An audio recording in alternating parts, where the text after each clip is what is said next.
Hai, selamat datang di channel Dia Story. Kali ini kita menceritakan novel Menikahi CEO Tengil. Sebelum lanjut membaca, dukung channel ini ya dengan cara menekan tombol subscribe, like, and comment. Terima kasih. Sudah seminggu sejak kejadian di rumah David, Joe sudah kembali ke kesibukannya sebagai pemilik JC Entertainment, sekaligus model. Tetapi kini tanpa Jack yang menemani, karena setelah dari rumah David, Jack tidak diketahui keberadaannya. David langsung membawa Ayu kembali ke Jerman, setelah mendengar cerita dari Joe. Entah apa yang dibicarakan antara Joe dan David, yang jelas hanya mereka yang tahu, karena bahkan Ayu pun tak diberitahu. Sandra kembali dipaksa istirahat total oleh Axel. Padahal setelah dari tempat David, Sandra sudah memeriksakan kandungannya, dan hasilnya baik-baik saja. Tetapi yang namanya Axel tidak menerima penolakan. Bahkan sekarang sikap Axel berubah 100%. Dari yang datar dingin, kini dia sangat romantis dan pengertian. Setiap bangun tidur, Axel selalu di sampingnya, dengan ciuman selamat pagi dan sarapan, serta susu ibu hamil untuknya. Siang harinya Sandra selalu mendapat kiriman bunga dari Axel, dengan kata-kata romantis di setiap kartunya. Yang tidak Sandra tahu, semua kartu ini dibuat oleh Joe, hasil kopas dari Google. Dan setiap pulang kantor yang ditemui pertama adalah Sandra. Lalu Axel akan mengajak Sandra jalan-jalan di taman dekat rumah, sambil menunggu matahari terbenam. Dan di malam hari Axel akan memeluk dan mengucapkan kata cinta sampai Sandra tertidur. Sandra berasa di surga, dan tidak menyangka dia akan bisa mengalami kebahagiaan yang luar biasa seperti ini bersama Axel. Mengingat mereka menikah karena perjodohan, apalagi pernikahan ini awalnya dilakukan dengan terpaksa. Kalau tahu efek penculikan bohongan bisa sedahsyat ini, sudah lama Sandra minta diculik sama David. Siang itu Sandra di kebun belakang.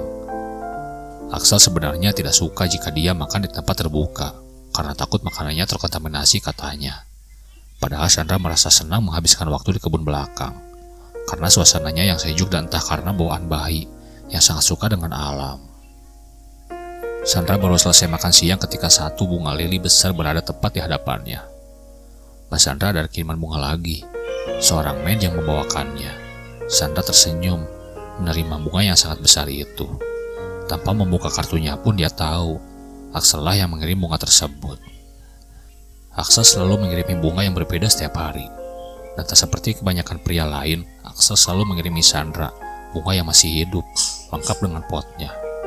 Selamat siang matahariku, ku harap aku tak mengganggu makan siangmu. Kau tahu aku sudah sangat merindukanmu. Andai tak ada meeting siang ini, aku lebih memilih pulang menemuimu. Kurasa aku sudah mulai gila, karena tadi saat membuka komputerku, bukan laporan keuangan yang kulihat, tapi wajah cantikmu yang memegang bunga lili. Maka aku kirimkan saja bunga lili untukmu. Oh iya, tidak bermaksud membuatmu penasaran, tapi aku ada kejutan untukmu sore ini, jadi bersiap-siaplah. Jangan mengangkat bunga itu sendiri, suruh salah satu men memindahkannya, karena itu berat, dan kau sudah mengandung. Yang selalu mencintaimu, Mr. A. Sandra tersenyum semakin lebar saat membaca kartu itu. Axel selalu menggunakan inisial di setiap kartunya, entah untuk memberi efek misterius atau untuk menjadi Sandra, yang juga menggunakan istilah Mr. A saat menjadi hacker. Sandra benar-benar bahagia, tidak menyangka Axel benar-benar berubah setelah dengan penculikan bohongan oleh kakaknya David. Tidak ada sinar benci ataupun kecewa, hanya ada rasa cinta yang seperti ingin Axel mencurahkan untuknya. Besok-besok kalau Axel marah, mungkin dia bisa menyuruh Mas Nabil menculiknya lagi.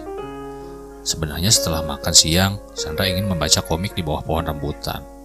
Tapi karena Axel mengatakan akan memberi kejutan, Sandra memilih kembali ke kamar, memeriksa isi lemari, dan membeli gaun apa yang cocok dikenakan untuk menyambut Axel nanti sore. Sayangnya, semakin memilih Sandra semakin bingung. Dia tidak pintar soal memadu-madamkan pakaian. Lagi pula Axel tidak mengatakan kejutan apa yang akan dia berikan padanya. Bagaimana kalau berakhir dengan Sandra yang salah kostum? Kan gak lucu. Setelah berpikir sejenak, akhirnya Sandra memutuskan menghubungi Tasya, tunangan Joe. Sekarang Sandra memang sudah mulai akrab dengannya. Orang yang tidak mengenalnya pasti mengira bahwa dia artis sombong dan matre. Tetapi Sandra tahu, dia sebenarnya sangat baik. Hanya keadaan yang mencetaknya menjadi pribadi seperti itu. Hai Tasya, Apa kau sibuk? Bisa kita bertemu? Baiklah, aku akan menunggumu di Chris Mall.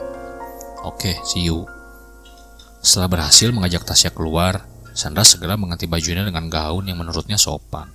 Tentu saja dengan sepatu tanpa hak, karena dia sedang hamil. Namun saat akan keluar dari rumah, tiba-tiba 2 bodyguard menghalanginya. Apa-apaan ini? Maaf Nyonya, Tuan berpesan Anda tidak boleh keluar dari rumah. Sandra memutar bola matanya dan berbalik. Dia tahu percuma berdebat dengan mereka. Lebih baik langsung menghubungi bosnya. Setelah nada tunggu yang berkepanjangan, akhirnya Axel mengangkatnya juga.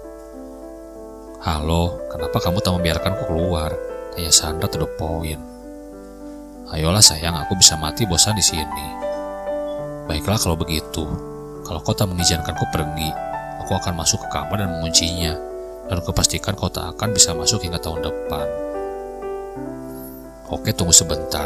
Sandra menyerahkan ponselnya kepada salah satu bodyguard di depan. Entah apa yang dibicarakan dengan Axel, karena hanya kata oke yang dia dengar. Jadi boleh aku keluar sekarang? Tanya Sandra sinis. Silakan Nyonya. Mereka mengikuti di belakang Sandra. Apa kalian mengikuti? Tuan bilang Anda boleh pergi asal kami ikut. Sandra memutar bola matanya tak menghiraukan mereka. Lalu sesaat kemudian, sebuah limosin berhenti dan salah satu bodyguard membukakan pintu untuknya. Silakan Nyonya. Mana mobil yang biasa? Kata tuan muda, sekarang Anda harus mendapatkan yang terbaik. Serahlah, ucap Sandra pasrah, lalu mengempaskan tubuhnya masuk ke dalam limosin itu. Ternyata dalam limosin itu isinya sungguh luar biasa. Nuansa biru mendominasi, ada TV dengan layar yang lumayan besar, dan ada alat stereo yang canggih, serta minibar yang fantastik dengan berbagai minuman di dalamnya. Dan jok yang dia duduki tidak bisa disebut jok, karena bahkan Sandra bisa berbaring di atasnya. Ternyata menjadi istimewa tidak buruk juga. Namun saat Sandra menoleh ke belakang, moodnya kembali menurun, begitu melihat 2 mobil pengawal yang mengikuti. Sandra pikir yang ikut hanya 2 atau 3 orang, tetapi lihatlah, setelah diperhatikan di depan juga ada mobil pengawal. Jadi bisa dipastikan Sandra seorang dikawal lebih dari 10 orang, hanya untuk pergi ke mall, yang notabenenya milik kakaknya sendiri. Sandra berasa menteri yang akan melakukan belusukan, dikawal dengan ketat. Begitu sampai, Sandra langsung menuju food court, mencari makan. Setelah morning sickness-nya selesai, nafsu makannya memang naik drastis. Sandra bahkan tidak akan heran jika sebentar lagi dia akan menjadi seperti balon, berjalan karena kegemukan. Di tengah-tengah acara makan, seorang wanita cantik menghampirinya. Dialah supermodel Victoria's Secret, yang tak lain tak bukan Tasya, tunangannya Joe. Hai San, apa kau sudah lama? Sapa Tasya ceria sambil mengajak Sandra bersipika-cipiki. Sandra sangat kagum dengan penampilan Tasya yang selalu terlihat wow. Dia takkan heran jika sepanjang jalan tadi laki-laki meneteskan air liurnya. Belum kok, jawab Sandra masih sambil makan. Walaupun lama sepertinya kau tidak bosan, kata Tasya memperhatikan banyaknya makanan yang dipesan oleh Sandra. Tentu saja, dengan makanan sebanyak ini, aku tidak akan bosan, Sandra mengakui tanpa malu. Well, aku heran, tubuhmu kecil, tapi makanmu sangat banyak. Hei, aku sedang hamil, tentu saja makananmu banyak. Lagi pula aku tidak sekecil itu. Apa aku tidak lihat, tubuhku mulai gendut. Gendut, bahkan kupikir tubuhmu terlalu kecil untuk ukuran yang sedang hamil. Tasya memperhatikan dari atas ke bawah. Sudahlah, jangan menggoda aku. Sebaiknya kau memesan makan. Apa kau ingin menghancurkan karirku? Aku ini model, mana mungkin makan makanan cepat saji seperti itu. Maaf, tidak bermaksud menghina, tapi aku tidak mau gemuk. Beruntungnya aku tidak harus mengalami itu, ucap Sandra kembali menikmati makanannya. Tasya hanya tertawa. Baiklah, sebenarnya apa yang membuatmu ingin menemuiku? Aku butuh bantuanmu. Bantuan apa? Axel ingin memberiku kejutan, tapi aku tidak tahu apa itu. Dan dia menyuruhku bersiap. Sekarang bagaimana aku bersiap? Dan apa yang harus kusiapkan? Sementara aku tak tahu apa kejutan untukku. Ya Tuhan, begitu saja kau tidak tahu. Sandra menggeleng.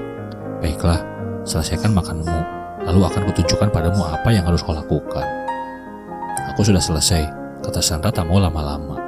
Baiklah, mari kita mempersiapkan dirimu, hingga membuat Axel tak akan bisa melihat yang lain selain padamu.